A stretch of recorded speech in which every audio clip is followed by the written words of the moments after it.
Bismillahirrahmanirrahim. Assalamualaikum warahmatullahi wabarakatuh. Innal hamdalillah nahmaduhu wa nasta'inuhu wa nastaghfiruh wa na'udzu billahi min shururi anfusina wa sayyiati a'malina.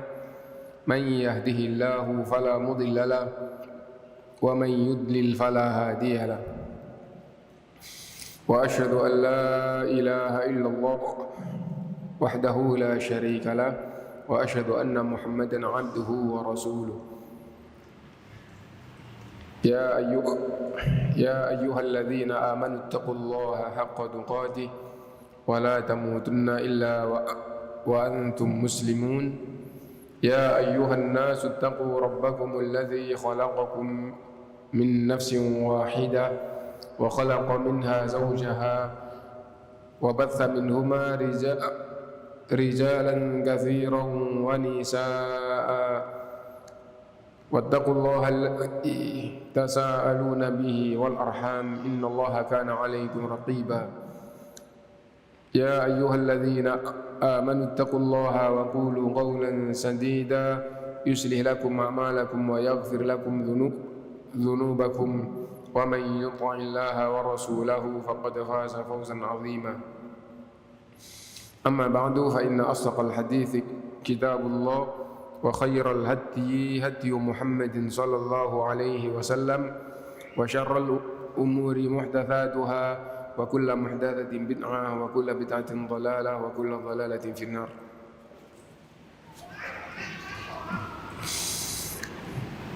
Bapak Ibu rahimakumullah, alhamdulillah kita bisa berkumpul kembali untuk melanjutkan kajian kita, dan kita dari kitab ringkasan Sahih Muslim kita sampai bab yang ke-62,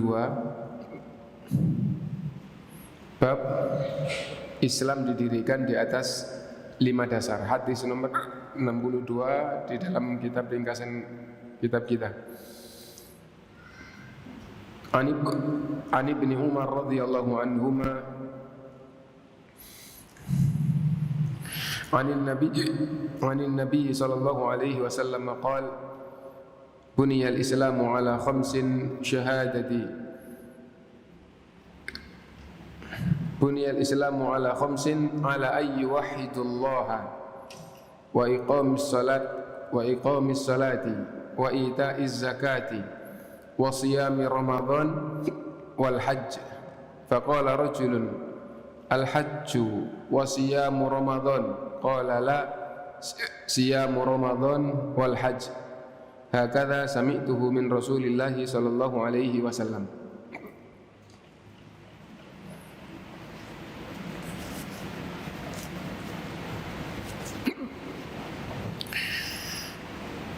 Sebelumnya mohon maaf, tadi di perjalanan itu di kendaraan batuk, setelah batuk selesai itu jadinya cegukan sampai sekarang.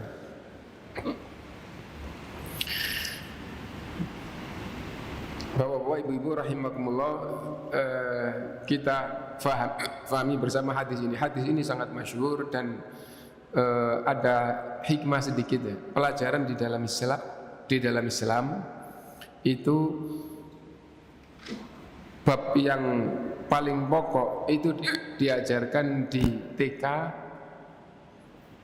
Kalau sudah mulai diajarin ajaran Islam ya di TK, atau katakanlah kalau TK itu hanya bermain dan belajar membaca, tidak diajarin ilmu, tapi mungkin diajarin baca huruf gitu ya. Katakanlah mulai SD sampai SMP, sampai SMA, sampai perguruan tinggi, itu kalau jurusannya itu jurusan ibadah, jurusan agama, pelajarannya pelajaran ibadah, itu judul pokoknya sama. Judulnya sama. Misalnya seperti apa? Saya di SD diajarin rukun Islam. Rukun Islam ada 5. 2 kalimat syahadat, sholat, zakat, puasa, haji. Sampai sekarang di SD kalau pelajaran agama itu diajarkan. Di SMP diajarkan lagi hanya saja semakin mendalam. Mendalamnya di SMP ya sudah mulai doa-doanya itu detail gitu ya, lengkap. Nanti mungkin kalau di SMA babnya itu bab terusnya gitu ya. Tapi itu kan istilah Indonesia kan juga tingkatan menengah. Begitu di perguruan tinggi ngambil jurusan agama, apalagi kalau kurikulumnya kurikulum Timur Tengah, jurusannya syariah. Kalau syariah di Timur Tengah beda dengan di sini. Kalau syariah di Timur Tengah itu bukan akidah, itu disebut dengan syariah. Jadi semua bab selain bab keimanan itu diajarkan di S1 jurusan syariah. Jadi fikih dari awal sampai akhir dalam 6 semester itu selesai. Misalnya saya dulu karena jurusannya syariah, nah, maka satu minggu itu 25 SKS kali 8 semester. Jadi setiap semester itu 25 SKS. Itu kalau kurikulumnya mengikuti Timur Tengah di zaman kita dulu. Ya. Saudi atau di luar Saudi dulu seperti itu. Jadi total 200 SKS. Dan kalau jurusan seperti saya syariah khusus untuk pelajaran fikih. Nah, fikih itu bab awal sampai bab akhir semua itu 5 SKS kali 8 semester. Nanti ada usul fikihnya itu 4 SKS kali 8 semester. Jadi fikih dan usul fikihnya saja itu sudah 9 SKS, dan tafsir, hadis, tauhid itu semuanya 2 SKS kali 8 semester. Cuma 2 SKS karena bukan jurusannya gitu. Tapi 2 kali 8 itu 16 gitu. Itu juga cukup banyak gitu. Nah, padahal bukan jurusannya gitu. Dan misalnya hadis bukan jurusannya, yang tadi itu 1 minggu hanya 2 SKS gitu. Satu minggu hanya 2 tatap muka kali 1 jam pelajaran 50 menit kali 2. Nah, itu 1 semester itu 60 hadis. Lah kalau 8 semester 60 kali 8 lumayan. Itu gampangannya itu yang harus dikuasai, dan kalau bisa 60 hadis per semester itu harus hafal, itu di pelajaran hadisnya. Lah kalau fikih, fikih itu ratusan lembar. Nah, yang kita ambil pelajaran SD diajarkan rukun Islam, menengah diajarkan rukun Islam, perguruan tinggi rukun Islam dipelajari lagi. 2 kalimat syahadat, sholat, zakat, puasa, haji. Hanya saja 2 kalimat syahadat karena nanti dibahas di materi akidah, maka singkat gitu saja untuk 2 kalimat syahadat. Nah, di sini juga kayak gitu. Di sini kita taklim terus, hadis ini dari kita kecil dulu kita sudah tahu. Jangan sampai kita seperti itu. Kenapa? Karena semakin mendalam, harusnya pelajarannya semakin dalam, semakin tinggi semakin mendalam. Hadis ini kan hadis tentang rukun Islam yang 5 itu saja. Bunyal Islamu ala khamsin, dibangun Islam itu di atas 5 dasar. Dibangun Islam itu di atas 5 dasar. Ini kalau kita artikan urut per kata gitu. Kalau di terjemahan bebas mungkin Islam itu didulukan ya. Islam itu dibangun di atas 5 dasar. Mungkin kalau ditambahi dalam kurung rukun, maksudnya apa? Dibangun di atas 5 rukun. Nah, tapi nanti itu sambil berjalan kita jelaskan juga. Ala ayyuwahidullaha, pertama mentauhidkan Allah. Wa iqamis shalah, yang kedua mendirikan salat. Wa itaiz zakat, yang ketiga menunaikan zakat. Yang keempat wasiyami Ramadan, puasa Ramadan. Yang kelima wal hajj, dan haji. Faqala rajulun, maka ada seorang laki-laki berkata, al hajju wasiyamu Ramadan, haji lalu puasa Ramadan, haji dan puasa Ramadan. Qala la, tidak. Siyamu Ramadan wal hajj, puasa Ramadan dan haji. Hakadza sami'tuhu min Rasulillah sallallahu alaihi wasallam. Seperti ini yang aku dengar dari Rasulullah sallallahu alaihi wasallam.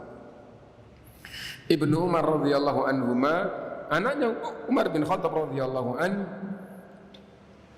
dia sahabat masih kecil sudah sering berkumpul dengan Rasulullah SAW bersama para masyayikh, bersama para sahabat-sahabat yang tua. Nah, jadi menimba ilmu dari kecil bersama Rasulullah SAW sampai Rasulullah SAW meninggal gitu.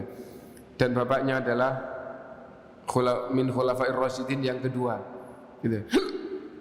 Termasuk sahabat yang banyak meriwayatkan hadis Rasulullah SAW gitu. Dia mendengar dari Nabi sallallahu alaihi wasallam, buniyal islamu ala khamsin, Islam itu dibangun di atas 5 dasar. Nah, 5 dasar ulama ahlu sunnah semuanya kemudian menetapkan dengan istilah yang baku sekarang, yaitu rukun. Nah, rukun. Kenapa? Rukun itu bagian terpenting pada sesuatu. Rukunnya sesuatu adalah bagian terpenting pada sesuatu. Jika salah satu bagian terpenting tersebut tidak ada, sesuatu itu dihukumi tidak ada. Rukun adalah bagian terpenting pada sesuatu. Jika salah satu bagian terpenting itu tidak ada, maka sesuatu itu dihukumi tidak ada. Rukun Islam bagian terpenting dalam Islam. Apabila salah satu rukun Islam itu tidak ada, maka dihukumi tidak ada Islam. Itu makna daripada rukun. Kalau definisi aslinya, rukun adalah sesuatu itu terbentuk karenanya. Jika rukun adalah sesuatu, kalau rukunnya tidak ada, sesuatu itu berarti tidak ada. Ya, sesungguhnya sama saja gitu. Tapi bagaimana yang enak dengan bahasa Indonesia? Kalau dalam bahasa Arab itu bahasanya itu ma yalzamu min wujudihil wujud wa yalzamu min adamihil adam. Itu kalau bahasa Arab itu. Sesuatu yang keberadaannya tergantung pada dia. Dia ada, maka ada. Dia tidak ada, maka itu tidak ada. Nah, itu tampak bingung lah ya. Intinya bahwa bagian terpenting pada sesuatu, jika salah satu bagian terpenting itu tidak ada, sesuatu itu dihukumi tidak ada. Meskipun zahirnya ada, dihukumi tidak ada. Lalu saya biasa memberikan contoh untuk memudahkan makna, bukan untuk dibantah, untuk sekedar memudahkan makna. Misal mobil itu rukunnya 2. Mobil rukunnya tidak hanya 2, tapi kita sekedar memahamkan makna. Kalau mobil itu rukunnya 2, apa? Mesin sama bodi. Nah, misalnya gitu ya. Kalau salah satu dari 2 ini tidak ada, dihukumi tidak ada mobil. Nah itu, wah, saya punya mobil baru sempurna, masih bungkusan plastik, sudah sempurna, kecuali 1, apa? Mesinnya tidak ada. Nah gitu. Lah tadi kalau dikatakan mobil itu rukunnya 2, bodi sama mesinnya tidak ada, ya kalau gitu dihukumi tidak ada mobil. Dihukumi tidak ada mobil, adanya mobil, bodinya mobil yang sempurna tadi itu hukumnya sama dengan tidak ada mobil. Nah jadi itu. Wah, kalau saya punya mobil sempurna, paling top nomor 1, tapi mana? Di dalam kardus itu. Loh, itu mesinnya, cuma mesinnya aja, bukan mobil. Nah itu rukun Islam itu ada 5. Lalu makna faedah yang pertama yang diambil di sini, Islam itu dibangun di atas 5 dasar. Lah Islam itu apa? Islam itu apa? Islam itu mulai awal sampai akhir yang diajarkan oleh Rasulullah SAW dan sudah sempurna. Taraktu fikum amrayni, ya, aku tinggal pada kalian dua hal. Lan tadillu ma in tamassaktum bihima kitaballahi wa sunnati. Kalian tidak akan tersesat selama berpegang teguh dengan keduanya, yaitu kitab Allah dan sunnahku. Itulah Islam. Itulah Islam gitu. Nah, pakai baju yang menutup aurat itu Islam, itu dibangun di atas 5 dasar. Apa maksudnya? Tidak ada artinya orang pakai pakaian sempurna tapi ternyata tidak mengimani salah satu dari rukun Islam. Contoh, enggak tahu bapak-bapak dengar apa enggak gitu ya. Ketika ada perselisihan, meskipun perselisihan ini aslinya adalah politik antara Saudi dengan Iran, lalu Saudi memutuskan orang Iran tidak boleh berangkat ke Saudi. Jadi identitasnya Iran, paspornya Iran, tidak bisa masuk Saudi. Akhirnya mereka tidak bisa haji, tidak bisa umroh. Jangankan umroh, haji aja tidak boleh kok. Nah itu. Nah ternyata tokoh-tokoh Iran itu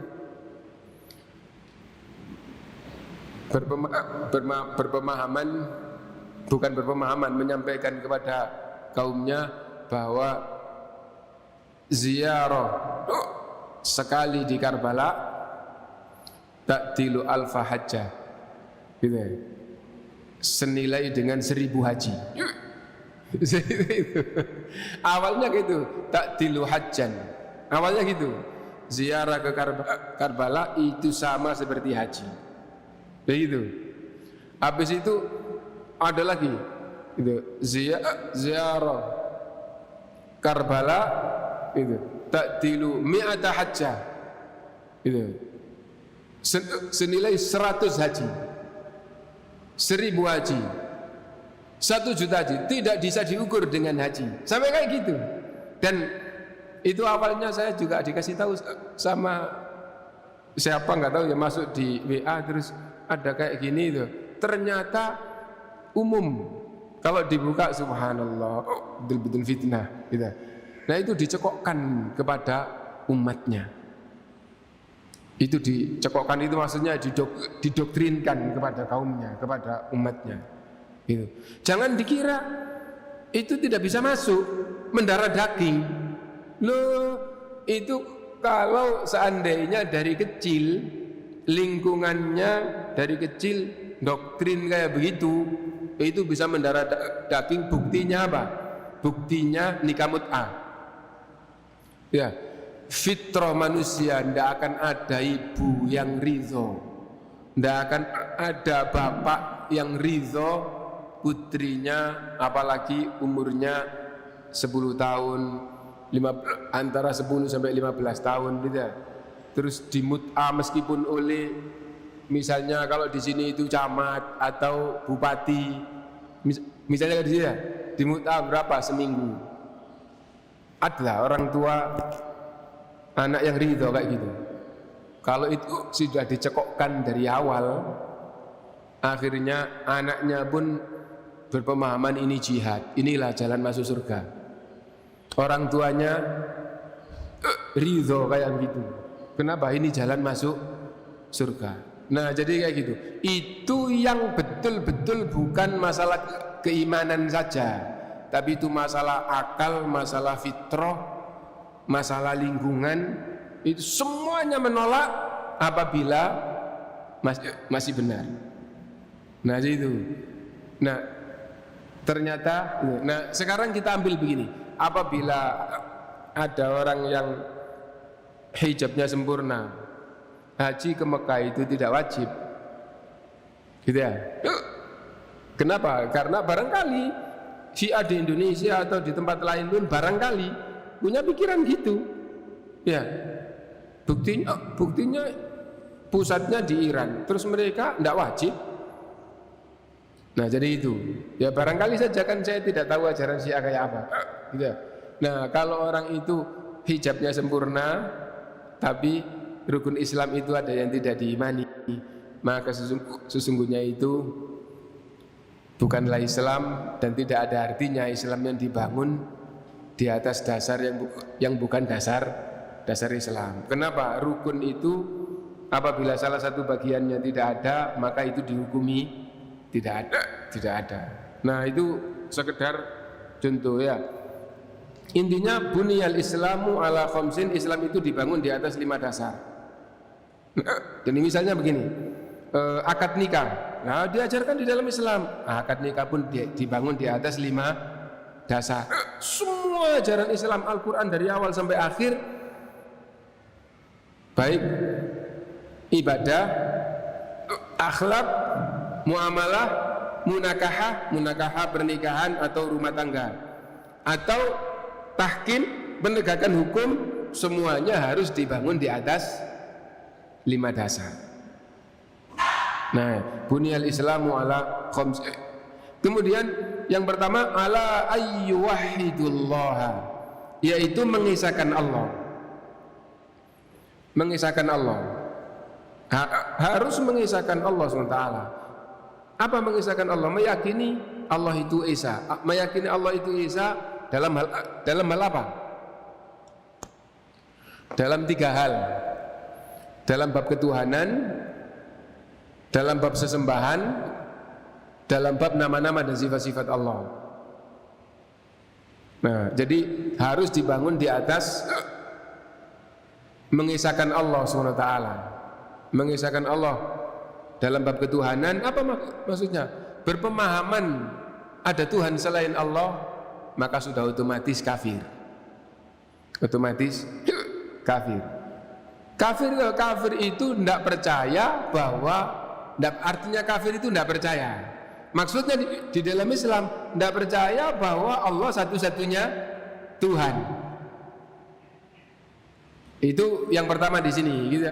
Nah, dan dari satu ini saja belum terusnya, gitu. Padahal nanti ada terusnya, belum tentu Islam, karena rukunnya tadi kan tidak hanya satu. Ini baru bagian dari nomor 1 ya. Ini saja, ini sudah memberikan makna yang sangat, istilahnya sangat paten, gitu ya, bahwa kalau begitu berarti semua selain Islam itu kafir. Kenapa? Karena tidak ada agama selain Islam yang bertuhankan hanya Allah. Gitu. Yang lain itu bahkan tidak bertuhankan Allah. Ini bertuhankan api, akhirnya menyembah api. Ini bertuhankan batu, akhirnya menyembah batu, dan seterusnya. Dan yang bertuhankan Allah pun, maksudnya agama di luar Islam, yang masih ada yang bertuhankan Allah karena dulunya sama sudah menyekutukan Allah Subhanahu wa ta'ala, menuhankan selain Allah. Nah, orang Islam itu adalah orang yang mengisahkan Allah. Yang pertama di dalam bab ketuhanan.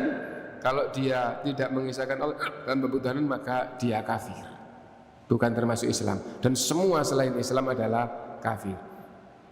Yang kedua, mengisahkan Allah itu di dalam bab peribadatan. Ibadah itu apa? Ibadah itu aktivitas hamba yang dilakukan untuk mendekatkan kepada siapa yang dituju, gitu, dengan merendah dan tunduk. Gitu. Merendah dan tunduk itu, gitu, ada yang menyebutkan itu mengandung makna cinta atau senang, maksudnya bukan terpaksa. Merendah dan tunduk didasari dengan hati senang, maksudnya senang di sini tidak terpaksa. Nah itu. Nah, semua aktivitas yang dilakukan oleh hamba, gitu, dengan merendahkan dirinya dan tunduk kepada siapa? Merendah dan tunduk tersebut kepada yang dituju, berarti dia beribadah kepada yang dituju itu. Dia beribadah kepada yang dituju itu. Nah, kalau dia kepada api dia merendah dan tunduk, ya. Nah, dan itu tidak terpaksa, maka itu ibadah kepada api, dan itulah orang-orang yang beribadah kepada api. Misalnya orang Majusi. Nah, intinya bahwa itu, apalagi ibadah-ibadah khusus yang nyata, misalnya doa. Misalnya kepingin sembuh, ya Allah, ya Rasulullah, jadi satu saja. Ya Allah, ya Rasulullah, dua-duanya dipanggil kepingin sembuh. Nah, itu sudah jelas doa. Dan Rasulullah SAW bersabda, ad-du'a'u huwal ibadah. Doa itu adalah ibadah. Nah itu. Dan semua orang Islam kalau ditanya doa itu ibadah apa enggak? Doa ya ibadah, kan itu ya. Nah, kalau ibadah kepada Allah dan kepada selain Allah berarti itu musyrik. Nah, karena itu supaya tidak terjerumus maka harus belajar, tidak boleh berdoa gitu. Lalu yang disebut ya Allah, ya Rasulullah tidak boleh. Tidak. Nah, harus ibadah hanya kepada Allah. Intinya di dalam segala bentuk ibadah harus hanya kepada Allah. Gitu. Jadi Islam itu dibangun di atas 5 dasar. Yang pertama adalah mengesahkan Allah. Mengesahkan Allah yang ketiga adalah di dalam bab nama-nama dan sifat-sifat Allah. Dan pembahasan tentang uluhiyah dan nama sifat itu panjang. Ya. Tapi paling tidak globalnya segala bentuk ibadah hanya kepada Allah. Di dalam bab nama-nama dan sifat-sifat Allah juga harus diisahkan. Apa maksudnya? Mengimani nama-nama Allah, mengimani sifat-sifat Allah, dan nama-nama Allah dan sifat-sifat Allah itu tidak sama dengan nama dan sifatnya makhluk yang tidak sama itu hakikatnya. Yang tidak sama itu hakikatnya. Nah itu contoh, Allah mendengar. Allah mendengar. Allah punya sifat mendengar. Dalam Al-Quran banyak gitu. Qad sami'allahu qaulal lati tujadiluka. Sungguh Allah mendengar ucapan orang yang mendebatmu. Nah, jadi Allah mendengar. Wallahu sami'un alim. Dan Allah itu maha mendengar, maha mengetahui. Lah, kita juga punya sifat mendengar. Kita juga punya sifat mendengar. Lah, mendengarnya Allah tidak sama dengan mendengarnya makhluk. Apanya yang tidak sama? Wong sama-sama lafadznya mendengar. Bahasa Arabnya juga lafadznya sama, sami. Gitu. Qad sami Allahu. Qad sami'tu. Sungguh saya telah mendengar. Nah, qad sami Allahu. Sungguh Allah telah mendengar. Loh, sama-sama sami'ah itu. Yang tidak sama adalah hakikat mendengar tersebut. Mendengarnya Allah Subhanahu wa taala sempurna, tidak ada yang kesempurnaan yang lebih daripada itu, tidak ada. Sudah sempurna, sudah sampai pada puncaknya, dan tidak ada kekurangan dan kesalahan sedikit pun. Adapun makhluk itu pendengarannya banyak kekurangan dan bisa jadi banyak kesalahan. Nah itu. Nah, bagaimana mendengarnya makhluk banyak kekurangan, terlalu jauh nggak dengar, samar nggak dengar, dua suara tempuk nggak jelas pendengarannya. Lah itu adalah kekurangan dan banyak hal perbedaan antara sifat Allah dengan sifat makhluk. Karena itu laisa kamitslihi syai'. Nah, dan dalam hal ini kita harus banyak belajar tauhidul asma'i was sifat. Kenapa? Karena sifat-sifat yang lebih menjadikan umat itu terjaga dari kesesatan itu justru sifat-sifat yang misalnya seperti wa yabqa wajhu rabbika dzul jalali wal ikram, dan kekallah wajah Tuhanmu dan kekallah wajah Tuhanmu dzul jalali wal ikram yang memiliki kemuliaan dan ketinggian. Nah, di sini menunjukkan kekallah wajah Tuhanmu berarti Allah punya wajah. Allah punya wajah lah kayak manusia. Kita menetapkan tanpa menyamakan. Allah ada, enggak beriman Allah ada, kafir. Gitu. Kamu ada di mana? Saya ada di sini, berarti kamu juga ada. Dan adanya Allah tidak sama dengan adanya kamu. Nah itu, meskipun bab ada itu pembahasannya beda dengan ketika menyebutkan yang lain, gitu. Itu, tapi itu kalau nanti diteruskan panjang, tapi kita teruskan dulu. Nah sekarang kalau Allah itu tidak sama dengan manusia, maka wajahnya juga berarti tidak sama dengan wajah manusia. Contoh, gitu. Tayammamu biwajhil ardi, bertayammumlah dengan wajah bumi. Bertayammumlah dengan wajah bumi. Berarti bumi punya wajah apa enggak? Punya ya? Punya. Tayammamu biwajhil ardi, bertayammumlah dengan wajah bumi. Nah itu. Nah, berarti bumi juga punya wajah. Loh, artinya wajah itu permukaan sama. Ini permukaan manusia, iya. Dari segi lafadz itu sama. Nah, sekarang apa sama wajah manusia dengan wajah bumi? Nah, kan tidak sama. Sama-sama punya wajah, artinya sama, tapi hakikatnya tidak sama. Lah sekarang Allah seperti bumi atau seperti angin?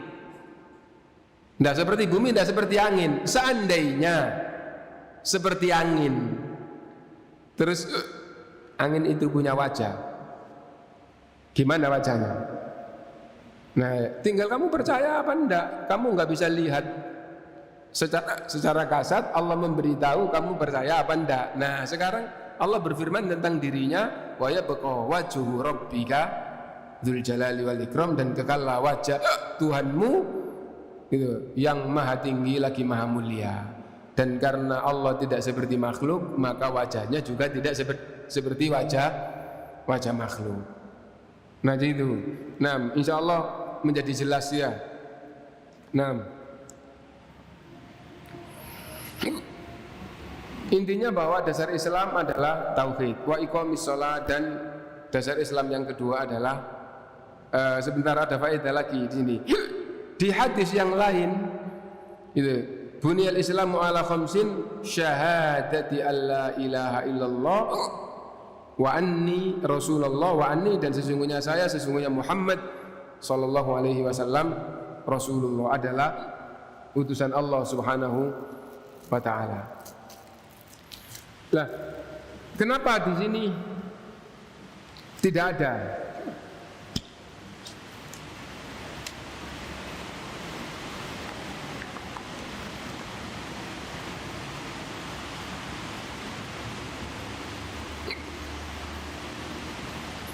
Yang pertama bisa jadi di sini karena disabdakan kepada para sahabat yang sudah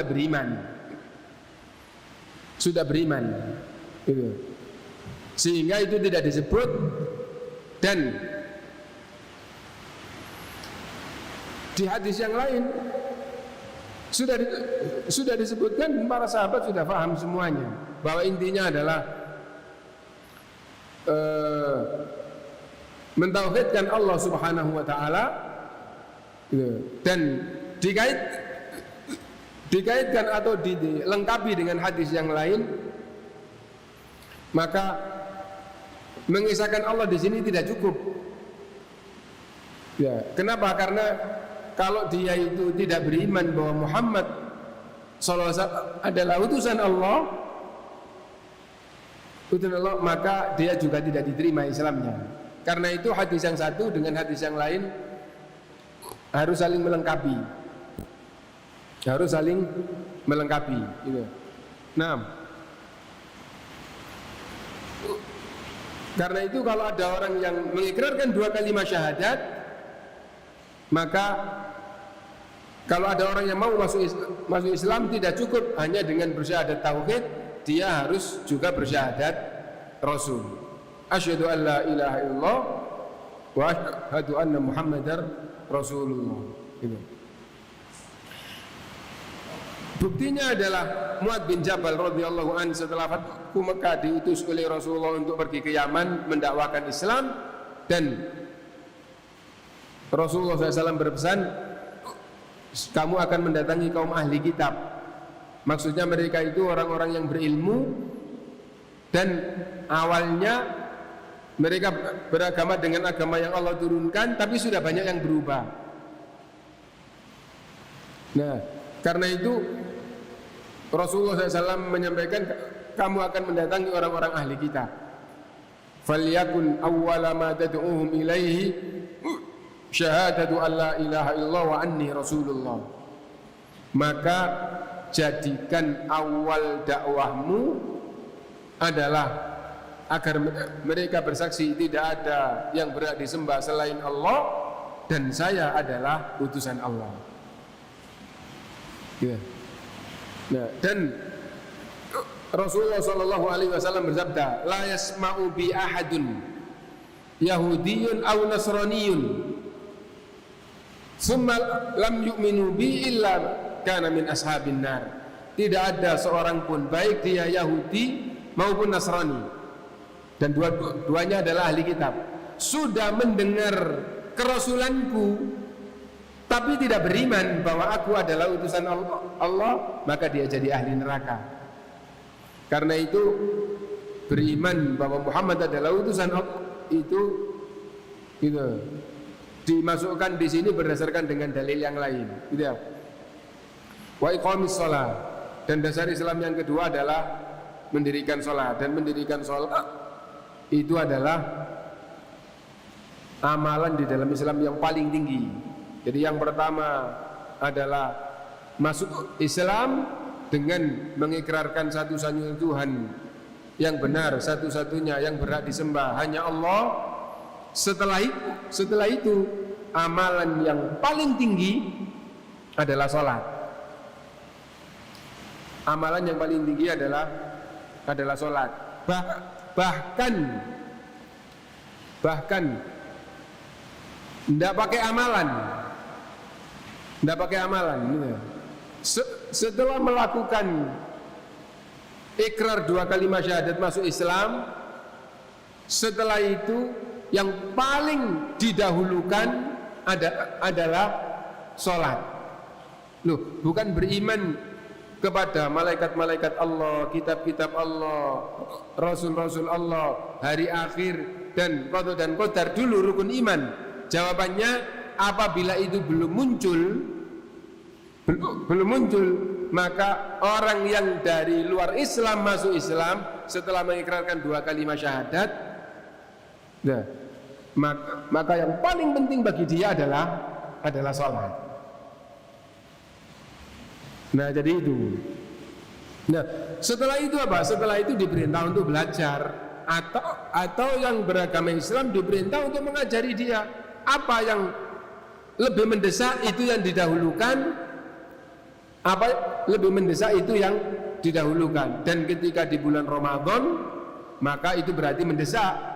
Tidak boleh sudah masuk Islam beberapa waktu sampai masuk bulan Ramadan tidak tahu puasa Ramadan. Nah, jadi kayak gitu. Nah, apabila sudah seperti itu, maka diajarkan. Nah, bagaimana kalau zakat itu langsung diajarkan apa enggak? Padahal orangnya baru masuk Islam. Jawabannya boleh.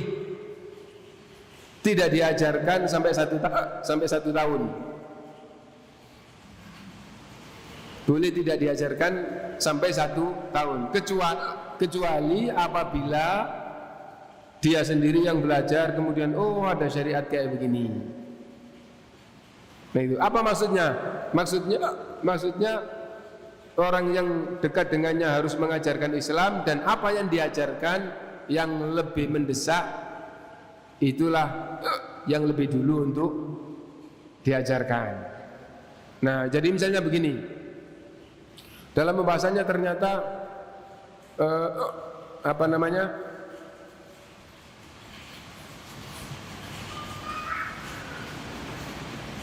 muncul dalam pikiran kitab suci. Kalau di Yahudi itu kan ada, kalau di Nasara itu kan ada. Lah di dalam Islam kitab sucinya itu, kalau begitu ya harus mulai diajarkan bahwa kitab yang Allah turunkan itu adalah Al-Quran, dan Al-Quran memberitakan bahwa kitab-kitab yang terdahulu semuanya sudah dirubah-rubah oleh kaumnya. Karena itu sudah tidak boleh dijadikan pegangan. Dan di dalam Islam dijelaskan berdasarkan dengan Quran dan dijelaskan dengan Sunnah bahwa apabila ada ayat atau ada berita dari umat terdahulu dikatakan itu adalah ajaran yang ada di dalam kitab mereka, misalnya dari Yahudi atau dari Nasrani atau dari Taurat atau dari Injil, patokannya adalah Islam. Apabila sesuai dengan Quran dan Sunnah maka wajib dibenarkan. Apabila bertentangan dengan Quran dan Sunnah berarti sama-sama ada, ya, maka wajib dinyatakan itu batil. Kenapa? Dua-duanya dari Allah terus bertentangan. Yang bertentangan dengan yang benar berarti itu batil. Yang ketiga, apabila dalam Quran tidak ada, dalam hadis tidak ada, maka tidak boleh dibenarkan dan juga tidak boleh disalahkan. Nah itu, di ajaran Nasara itu ada kayak begini-begini. Ternyata, dan itu ajaran agama, ternyata di dalam Al-Quran yang kayak gitu itu tidak ada, baik sesuai ataupun bertentangan. Nah itu bertentangan dengan ini juga tidak, atau sesuai dengan ini juga tidak, maka tidak boleh dibenarkan, tidak boleh disalahkan. Gitu. Dipakai apa enggak? Kalau ibadah enggak, ibadah itu hanya yang diajarkan oleh Rasulullah SAW. Kalau misalnya itu pembahasan tentang kemaslahatan, dipakai apa enggak? Dilihat memang itu betul-betul kemaslahatan apa enggak. Apa boleh disampaikan? Boleh disampaikan, tetapi diberi peringatan bahwa meskipun ini di Taurat, meskipun ini dari Injil atau di Injil, di dalam Islam tidak boleh dibenarkan dan juga tidak boleh disalahkan. Ya, apabila itu kemaslahatan maka itu bisa digunakan, kalau enggak. Nah itu, jadi akhirnya nilainya itu seperti wa amruhum syura bainahum, urusan kalian, urusan mereka harus dimusyawarahkan. Nah, seolah-olah jadinya tingkatannya seperti itu. Itu kita kembali. Setelah sholat, wa idaiz zakah. Apabila orang yang masuk Islam tadi itu sudah 1 tahun,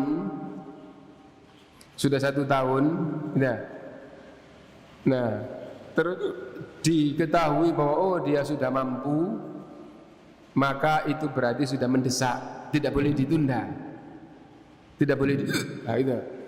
Saya kenal teman saya masuk Islamnya sudah 1 tahun, tapi karena sibuk, sama-sama kita sibuk di kantor, dia sudah sempat belajar tentang zakat atau belum. Kamu faham, kamu wajib memberitahu dan tidak boleh ditunda. Nah jadi itu. Adapun apabila dilakukan di hari pertama atau bulan pertama boleh apa enggak? Kalau boleh apa enggak, boleh-boleh saja. Kenapa kok 1 tahun? Karena zakat itu 1 tahun baru kena kewajiban. 1 tahun baru kena kewajiban. Misalnya orang kaya raya, terus masuk Islam. masuk Islam. Ya. Sibuk. Setelah masuk Islam ya udah, terus akhirnya ikut sholat sambil belajar sholat, pikiran sholat saja. Nah, setelah itu bulan Ramadan wajib diajarin bahwa puasa gitu. Nah, tapi juga tetap sibuk gitu. Tapi paling enggak kalau orang kayak gitu sudah Islam, sudah sholat, sudah puasa Ramadan. Nah, sudah mau 1 tahun, siapapun yang muslim yang dekat wajib menyampaikan. Bagaimana? Sudah ngerti zakat belum di dalam Islam? Nah, jadi kayak gitu. Loh, mu'alaf itu apa? Enggak berhak diberi zakat? Ya, bulan pertama ada zakat boleh diberi. Ini, lu ngapain saya orang kaya kok dikasih ini? Enggak apa-apa. Enggak, kasihkan yang lain boleh. Kalau dia mau menerima boleh. Ya. Tapi kalau sudah 1 tahun, mendekati 1 tahun, maka orang yang dekat dengannya faham bahwa dia baru 1 tahun masuk Islam, dan dia komunikasi dengan dia itu juga sambung, wajib menyampaikan. Kenapa kok wajib? Bagi orang yang dekat, dakwah itu fardu kifayah dan tidak banyak orang yang tahu, maka yang berkewajiban adalah yang tahu yang wajib memberikan itu. Nah, dia harus diberitahu bahwa zakat itu hukumnya wajib itu. Nah, kalau dia paham dijelaskan, tidak semua harta itu dikenakan zakat. Rumah tidak kena zakat, ya. Kendaraan yang dipakai tidak kena zakat. Kenapa kok pakai yang dipakai? Karena yang dijual belikan itu kena zakat. Dan zakat itu setiap tahun 2,5%. Dan yang keempat adalah puasa Ramadan. Puasa Ramadan, dan yang kelima adalah haji. Lalu di hadis ini itu diungkapkan siyamu Ramadan wal hajj, puasa Ramadan dan haji. Ibnu Umar radhiyallahu anhu menjawab, la. Faqala rajulun al hajju wa siyamu Ramadan, haji dan puasa Ramadan. Hajinya didulukan lalu puasa Ramadan. Qala la, ndak, siyamu Ramadan wal haji hakadha sami'tuhu min Rasulillah sallallahu alaihi wasallam. Seperti itulah aku dengar dari Rasulullah sallallahu alaihi wasallam. Nah, jadi ini tentang pembahasan tentang rukun Islam, dan setiap rukun Islam, 2 kalimat syahadat, sholat, zakat, puasa, haji, ini kan rukun Islam ya. Setiap rukun itu memiliki rukun. Setiap rukun memiliki rukun. Apa maksudnya? Ini Islam, rukunnya adalah 2 kalimat syahadat, sholat, zakat, puasa, haji. Sekarang 2 kalimat syahadat. 2 kalimat syahadat juga punya rukun. Ya, asyhadu an la ilaha illallah, rukunnya 2. Apa rukunnya? Yang pertama, menafikan segala ketuhanan dan sesembahan selain Allah, semua itu tidak ada yang benar. Itu maksudnya menafikan, ya. Menafikan kebenaran segala ketuhanan dan sesembahan selain Allah. Yang kedua, menetapkan bahwa Tuhannya dan sesembahannya adalah hanya Allah SWT. Nah, ini rukunnya, an-nafyu wal itsbat. Wa asyhadu anna Muhammadan abduhu wa rasuluh. Itu juga punya 2 rukun. 2 rukun. Meyakini bahwa Muhammad SAW adalah hamba. Konsekuensi daripada rukun ini, karena Muhammad SAW adalah hamba, tidak boleh diangkat derajatnya ke derajat ketuhanan yang disembah. Tidak boleh menyembah Muhammad SAW. Wa rasuluhu, dan Muhammad adalah utusan Allah. Utusan Allah untuk apa? Menyampaikan dari yang mengutus kepada umat. Nah, ini agama. Saya bersaksi Muhammad adalah utusan Allah. Konsekuensinya apa? Konsekuensinya adalah agama yang saya ikuti adalah yang disampaikan oleh Rasulullah, yang disampaikan oleh Rasulullah SAW. Karena itu harus diikuti, taat kepadanya adalah taat kepada Allah, durhaka kepadanya adalah durhaka kepada Allah. Kembali konsekuensi syahadat Rasul bahwa Muhammad adalah hamba, tidak boleh diangkat derajatnya ke derajat ketuhanan yang disembah. Yang kedua, Muhammad adalah utusan Allah. Apa konsekuensinya? Konsekuensinya adalah bahwa agama yang diikuti agama Allah yang disampaikan oleh Rasulnya. Karena itu Imam Malik rahimahullah mengatakan malam yakun yauma idzin dinan fa innal yauma laisa dina. Yang di zaman Nabi tidak diajarkan sebagai agama, maka di zaman kita ini itu pun tidak termasuk agama. Nah, itu rukunnya 2 kalimat syahadat. Rukunnya sholat ada 14. Nah, itu dipelajari di fikih. Nah, rukunnya puasa, nah, dijelaskan oleh ulama 2, yaitu niat dan menahan diri dari pembatal. Niat, yang penting sudah niat. Yang kedua, tidak melakukan pembatal. Nah itu rukunnya puasa. Dan haji juga ada rukunnya.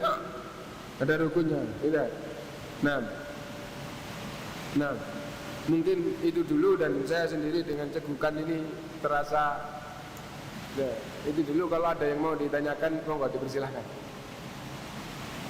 Ya, mohon maaf atas udzur. Di samping ngomongnya sejuk-sejuk gitu, konsentrasinya juga kadang buyar. Kalau ada yang mau ditanyakan, monggo dipersilakan. Kalau ibu-ibu ada pertanyaan tertulis, monggo. Ya.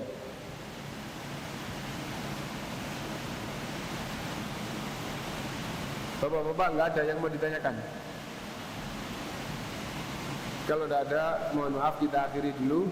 Subhanakallahumma bihamdika asyhadu an la ilaha illa anta astaghfiruka wa atubu ilaik. Walhamdulillahirabbil alamin. Wassalamualaikum warahmatullahi wabarakatuh.